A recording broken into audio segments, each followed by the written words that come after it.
وَلَنَبْلُوَنَّكُمْ حَتَّى نَعْلَمَ الْمُجَاهِدِينَ مِنكُمْ وَالصَّابِرِينَ، اور ہم تو لازماً آزمائیں گے تمہیں، یہاں تک کہ ہم، ترجمہ تو ہوگا ہم معلوم کر لیں، ہمیں علم ہو جائے.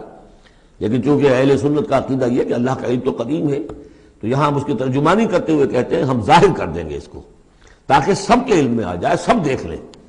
ہم آزمائیں گے تمہیں یہاں تک کہ سب دیکھ لیں کہ مجاہدین کون ہیں تم میں سے، حتی نعلم المجاہدین منکم والصابرین، اور وہ جو صبر کرنے والے ہیں.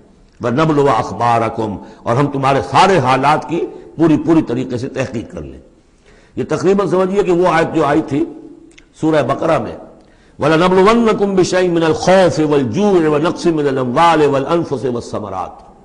ابھی وہاں چونکہ قتال کا حکم نہیں آیا تھا، اس لیے وہاں پر ابھی جنگ کا تذکرہ نہیں تھا.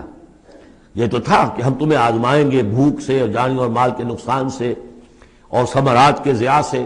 لیکن یہاں اسی آیت کو ایک ایکسٹینشن سمجھیے، وَلَنَبْلُوَنَّكُمْ حَتَّى نَعْلَمَ الْمُجَاهِدِينَ مِنكُمْ وَالصَّابِرِينَ، تاکہ ہم دیکھ لیں کون ہیں وہ جو واقعتاً جہاد کرنے والے ہیں، صبر کرنے والے ہیں، اور ان کی پوری طرح جانچ پرکھ کر لیں.